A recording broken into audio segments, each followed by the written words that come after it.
Hey you, and welcome. My name is Mike, and in this old video, I have a story for you. It's a story that's about fathers and sons. It's about family. Well, it's about one family in particular, and it's about how the men in that family all shared a particular trait. Love of killing, really. No two ways about it. The Weaver family wove a web of lies, of deceit, of just stalking those around them, no matter who they're related to or close with. If you were in their circle, you were going to get the scary cat eyes, my friends. In California and Oregon, a grandfather, father, and son would commit horrid atrocities. This story begins with one girl going missing, a month later her friend disappearing also, and then an investigation into a man who has a dirty family background, namely a father who possibly left up to 26 bodies in his wake as he worked as a truck driver. Was it due to, being raised by a killer, a possible serial killer, or was it just, in their nature and they were going to turn out that way no matter what? I'll leave it up to you to debate that one. But, to debate it, we gotta go through it, and that means let's give it a go.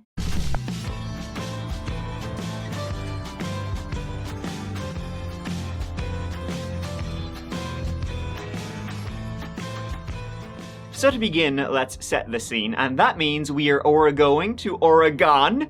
God damn, I'm getting a lot of mileage out of that one. We're going to Oregon City. Oregon City lies just to the south of Portland. It's a small city, less than 40,000 people living there. It was once known for forestry, and now pretty much just as a suburb of Portland.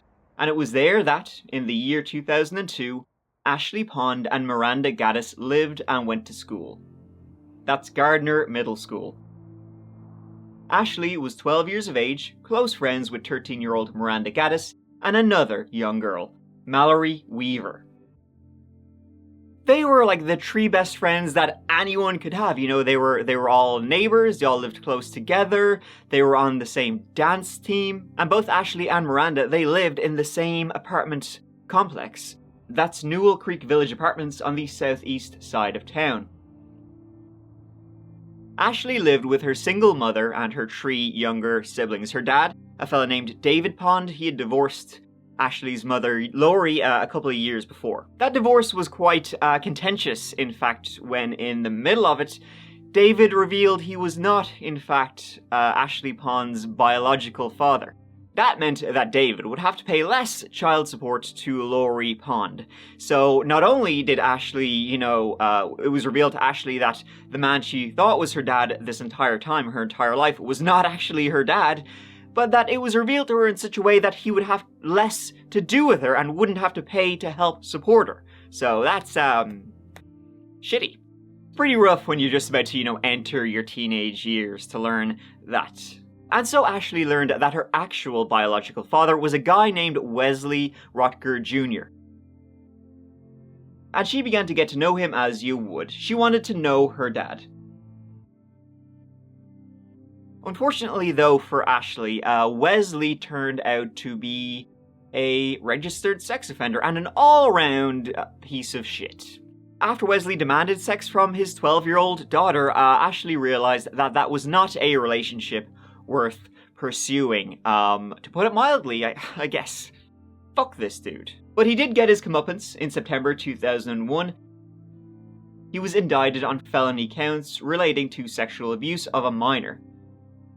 That minor was Ashley Pond. He had been abusing her basically since he met her, his own daughter. And he was sentenced to a whopping 120 months probation. Yeah, his also piece of shit lawyer were able to undermine the credibility of a 12-year-old girl, so big whoop. So Ashley, to put it mildly, she had it rough growing up. The man she thought was her dad, for most of her life, turned out to not be her dad, and also want nothing to do with her. And then the man who was actually her dad had molested her. So, great stuff right there. Shite. And her mother, Lori, wasn't a saint either. She was a bit of a drunk, and often got into domestics with others. A lot of things went wrong for Ashley Pond, who, despite having all this shit put on her. She did her utmost at school to be there for her friends, to participate in, after school activities, to engage with, the things that you would imagine would help you turn out and develop into a healthy person. She didn't really have much of a chance, and she still was able to do all those things. And all that takes us to the 9th of January 2002. That morning, Ashley was running late for school. She was sprinting for the bus just after 8 a.m. Now, getting up late and running for the bus was actually pretty normal for Ashley. She loved the L bed. It was less than a 10-minute walk from her home. She was out the door that day, but she would never ever walk back in the door. Just after 6 p.m., her mother Lori, expecting Ashley to come home, after dance practice after school, she never came in that door. Lori called the school, worried about her daughter, at this stage. And then she was informed by the school that Ashley never turned up at all. She never even made it to the bus, just a couple of minutes, down the road from her house. So Lori, she then called the police. Dispatch. Yes, hi. How do I go about filing missing person? That's your daughter's son? My daughter's been missing since this morning. She would never run away, though. Okay, you don't think she'd ever run away? No, that's something a little bit different then. How long has she been missing? Well, she left for school this morning, and I've contacted all her friends, and none of them saw her at school. And she has dance after school. She wasn't at dance. So she's been missing since this morning. This is so out of character of her. She always calls and informs me of everything. Okay, we sent an officer on his way out there. Okay. Now, Ashley wasn't the type to run away, and all her stuff remained in the home, her clothes and all that. The police searched her internet activity. They searched the neighborhood, the surrounding areas. No sign of young Ashley. In those couple of minutes from when she was running out the door to the bus, she just vanished. The police began to speculate that she had been abducted. The investigation would continue for weeks, but no leads ever cropped up. It was as if she vanished. Now, a man who lived just down the street was briefly questioned, and that man was Ward Weaver III. He was father of Mallory Weaver, who was close with both Ashley and Miranda. And as he lived just down the road, well, sometimes he gave Mallory rides to school, and sometimes Ashley and Miranda would tag along for those rides if they didn't want to get the bus. He was questioned. No, he hadn't driven anyone to school that morning. He was actually late leaving the house for work as his burglar alarm. It was on the fritz. The police then, they had a brief look around Ward Weaver's house. Didn't see anything out of the ordinary, and left it at that. Towards the end of January, the FBI became involved, handing out flyers, roadblocks, but nada. Ashley was gone. But here's one thing.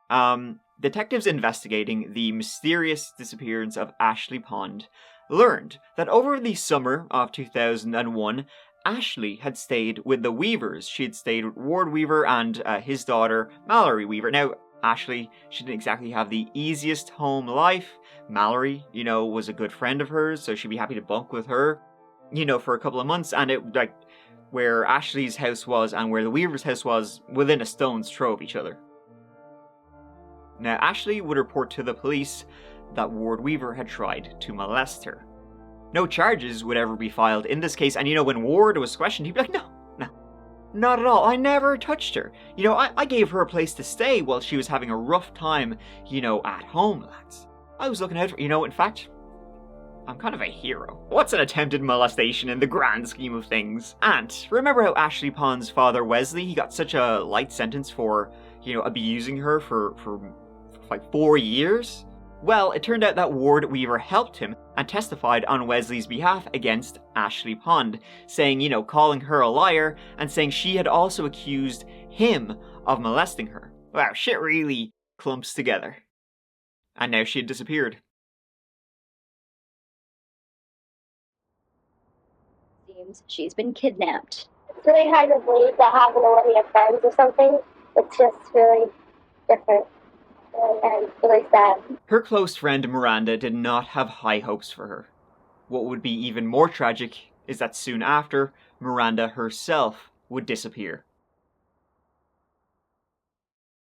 On the 8th of March 2002, almost exactly 2 months since Ashley Pond disappeared, 13-year-old Miranda Gaddis, she herself got up, for another day at school. Another day at school not knowing what had happened to her best friend. And in fact, that very day, the 8th of March, after school was to be a dance performance in hopes of raising money as a reward, to help find Ashley. Now Miranda, much like Ashley, did not have a pleasant childhood. Growing up, her father, Jason Gaddis, was convicted of kidnapping and sexually abusing 2 girls. When he was arrested at their house, he tried to use Miranda as a shield. Then later, Miranda's mother, a woman named Michelle Duffy, she got involved with a guy named Brett McEnany. He was a child predator. He would be convicted, and Miranda placed into foster care for a time, and then into therapy. She would eventually wind back with her mother. That morning, the 8th of March 2002, Miranda's mother, Michelle Duffy, she was out the door at about 7:30 a.m. for work, and then half an hour later, at around 8 a.m., that's when Miranda herself was out the door to get the bus, just a couple of minutes away. And she never made it. When Michelle learned that her daughter hadn't been in school that day, she reported her missing. What's your home address? Where she's missing from? 14155 South Beaver Creek Road, number 201. The same as Ashley Pond. And what's your daughter's name? Miranda Gaddis, Gaddis. And no one's talked to her or seen her. And the investigation that had been winding down for Ashley sprang up for Miranda. And it didn't take a rocket scientist to realize that they were clearly related.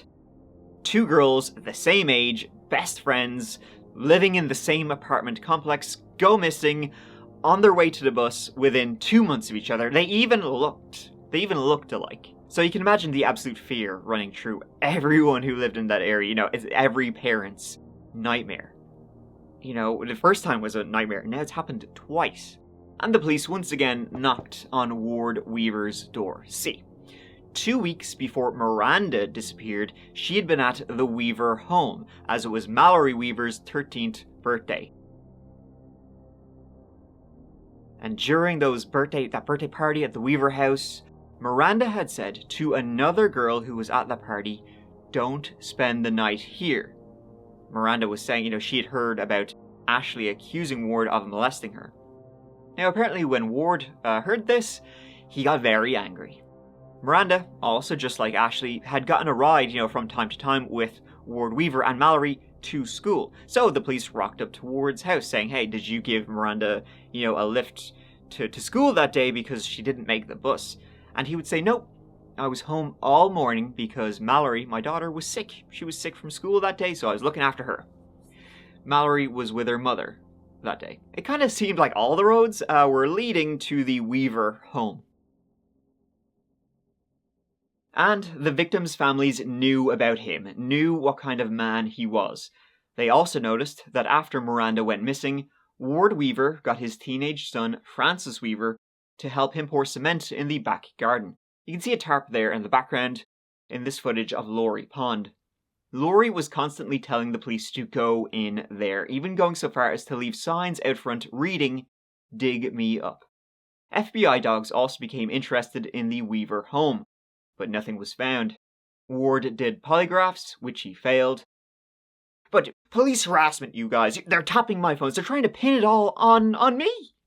And months went by with nothing found on either Ashley nor Miranda. In July of 2002, Ward Weaver III gave an interview to a local news station, hoping to clear his name, shooting the shit. He was mad to yap away. Did it work? Have a look.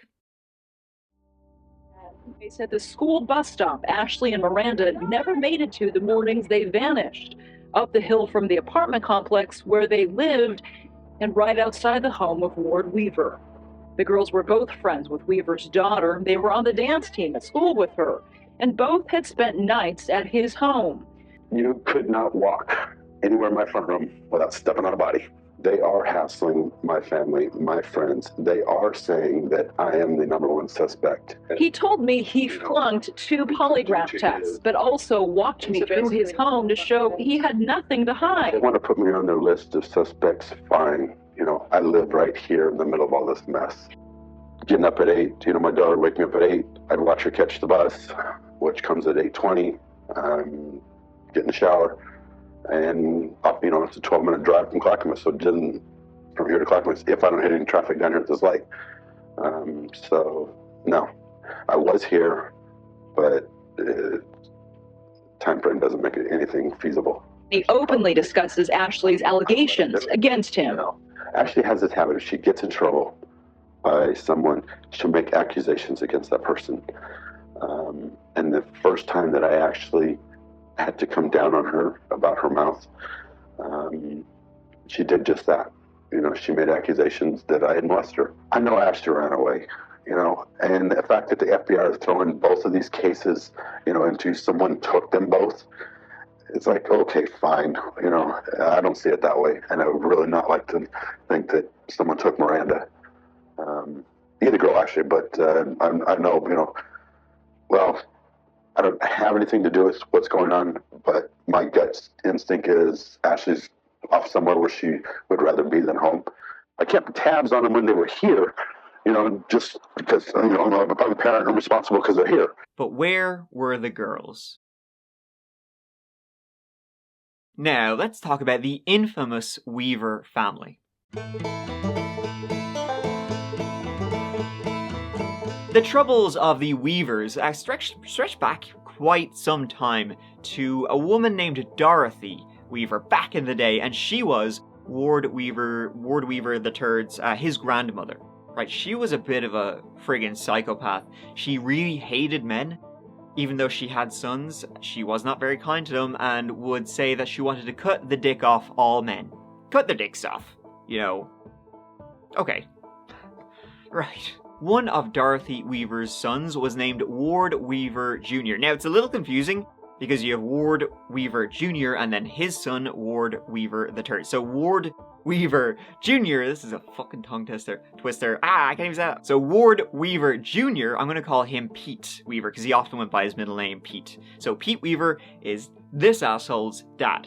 But they were both matching dumb cocksuckers, so don't worry about it.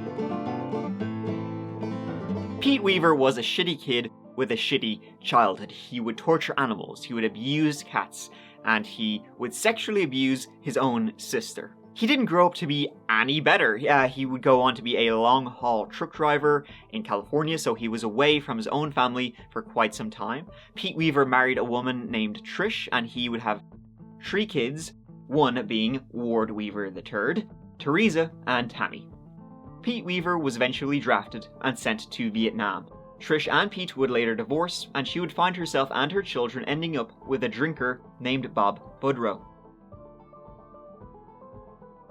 Bob Budrow would beat the ever-living shit out of Trish's kids, Ward Weaver III, Teresa, and Tammy. And I'm just kind of realizing now that everybody in this story just kind of sucks. And so Ward III didn't have a happy childhood. When he was 4 years old, he fell out of a second-floor window. Now, Bob, he would later work as a docker. He worked down the docks, and he would often take young Ward Weaver with him. And Trish would later suspect there was something going on when Bob would take her son, and so she eventually put an end to it, but she would say that after, her son was never the same. Ward became a bully to his half-brother, Robert Budrow, beating him up, and he was also cruel to his own younger siblings. In 1981, Ward was accused of raping a relative, but charges were never pressed. Never pressed because Ward Weaver III then ran off to join the Navy, and it was, quote, useless to pursue the abuse charges, leaving him friggin' free to do it again. Like, round of applause there, lads, another job well done. Ward III would work as a cook aboard an aircraft carrier docked in the Philippines, and there he met a young Filipino woman named Maria Stout.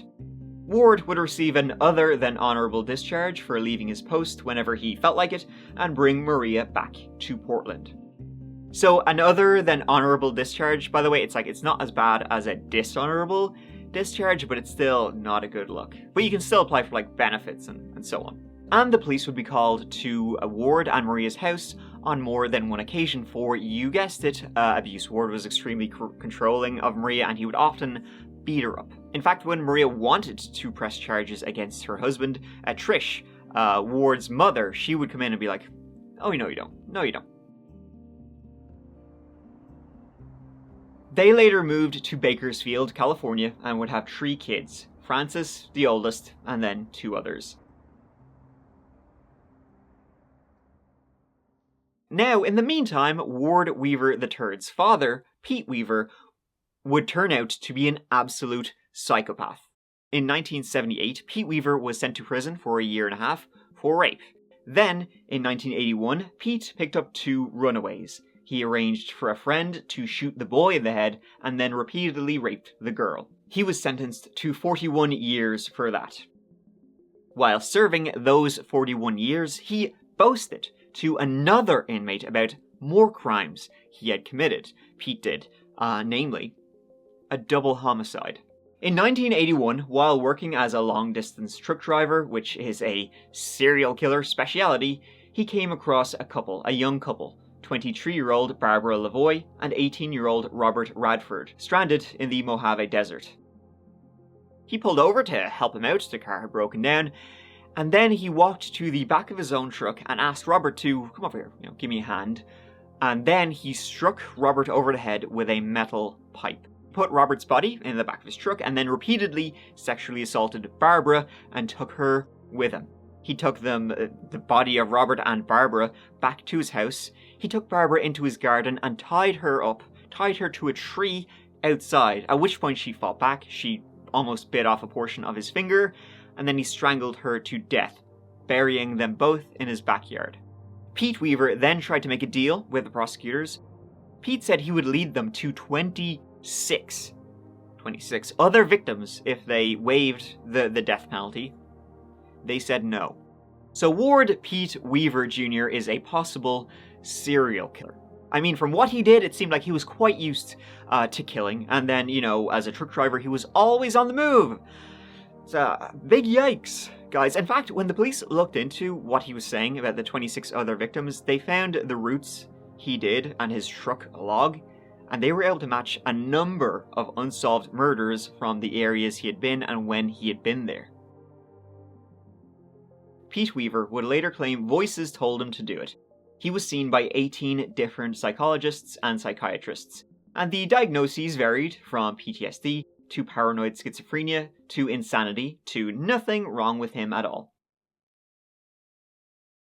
Pete's defense said that when he was in Vietnam, he had seen some horrible shit. His friends get blown up, like that kind of stuff. And then he also said that once he saw his army friends repeatedly all have sex with a Vietnamese girl with the permission of her father, and it only ended when this girl's father slit her throat.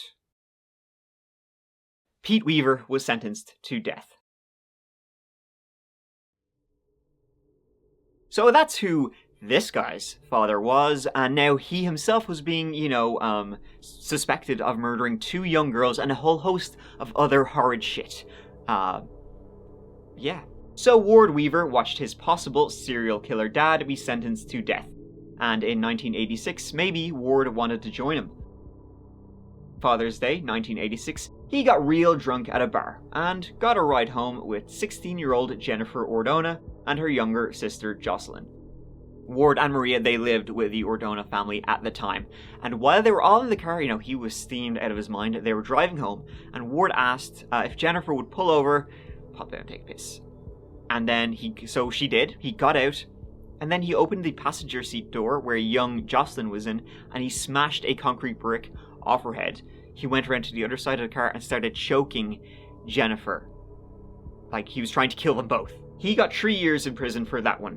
Soon after, Mallory was born. The family then moved to Oregon. They opened a little gift shop, and Ward Weaver on the side would sell coke and meth. You know, he's grinding. He's on that grind, lads. Again, the police would come by for domestic after domestic, and in 1993, Maria would leave for the final time, filing a restraining order and divorcing him. In 1994, Ward met Christy Sloan on a blind date. You know, she was 18 years old, fresh out of high school, didn't know her ass from her elbow, while Ward was 31 years old, divorced, father of 4, with like a criminal record. What kind of... He said it was a mutual friend who set Christy up with Ward. What kind of shitty friend sets you up with a guy like this? And guess what? Ward was no better to her than he was to Marie. He would beat her up all the time and was equally as controlling. But still, hey, in 1996, they married. He was a good guy really underneath it all, you know? She could save him. Ward, though, would eventually leave her for another woman he'd been having an affair with. And himself, his new girlfriend, and his youngest kid, Mallory, would move to Oregon City.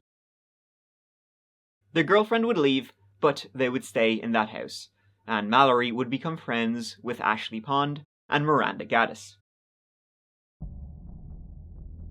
Over the summer of 2002, everyone knew that Ward Weaver had something to do with what happened to Ashley and Miranda. They just couldn't find the proof, they just couldn't find the evidence, but they knew he was involved.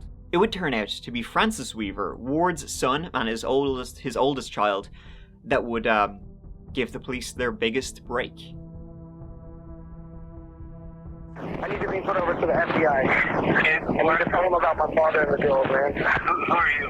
I'm Francis Weaver. I need to tell everyone about my father, man. About what he did to those girls. I know what he did, man. He did that for girls. And raped the men and killed them. I'm doing what's right. Yeah, that's right, you are. And from now on, my family will be known for doing what's right. On the 13th of August, Francis called the police, claiming that Ward had tried to rape his girlfriend. He'd been strangling her, but she managed to flee the house. Ward was arrested, and it was then that Francis told the police that a week before, Ward had confessed to him that he killed the 2 girls.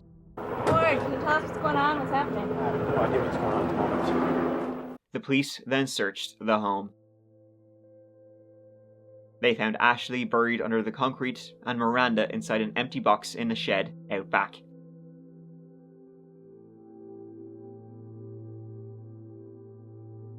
In October 2002, Ward Weaver was charged with the aggravated murders of Ashley and Miranda.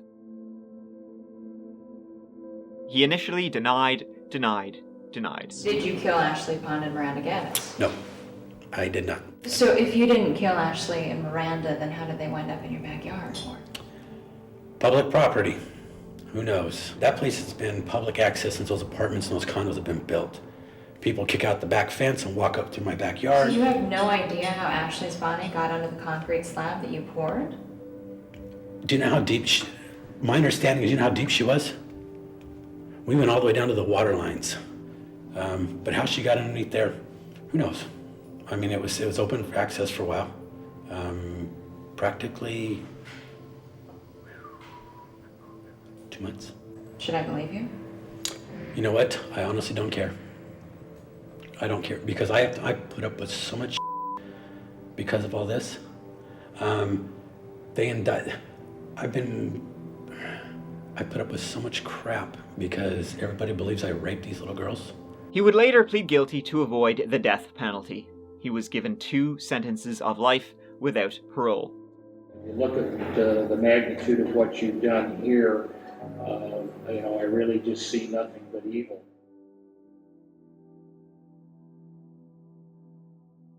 Ward would say he killed Ashley because he hated her after, she had accused him of trying to molest her.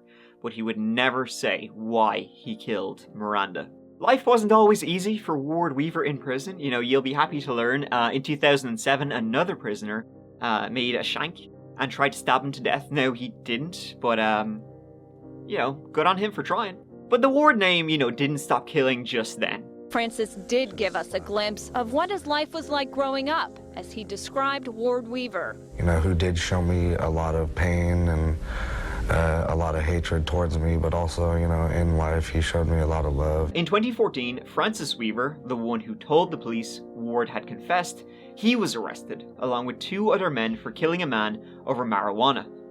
Frances Weaver was sentenced to life without parole. And let's not forget Mallory, Ashley and Miranda's good friend. She would be acquitted of attacking a security guard at a hospital where her mother Maria was admitted for mental health issues. And so that ends the saga of the murderous family of killers who just preyed on everyone around them. Everyone. A family of serial killers, ? So is there a question of, serial killer or just killer genes? Is that why they were the way they were, or was just being raised by a killer will do that to you?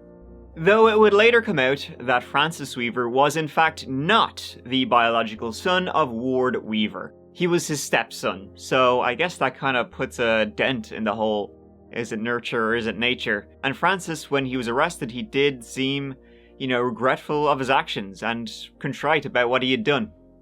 The only one who seemed that way. I mean, at the same time though, there's also a few killers who had amazing childhoods. So who knows, but it seems like they all had shitty childhoods and became shitty people. But I mean, yeah, if they had a good childhood, would they still have done what they did? But you know what? Debate it. I'll leave it for you guys to decide. But, Sinead, thank you so much for watching. I really, really do appreciate you being here at the end of this video with me, watching this whole video, for the support over the years, for just everything. I'll never be able to thank you enough. So, hey, check out Twitter, _chapter. Check out Instagram, _chapter. Check out Patreon, where there's bonus videos, exclusive videos, all that sort of stuff. And I will see you, as always, real soon in the next video. But until then, please take care of each other, take care of yourselves, because I love ya. Mike out.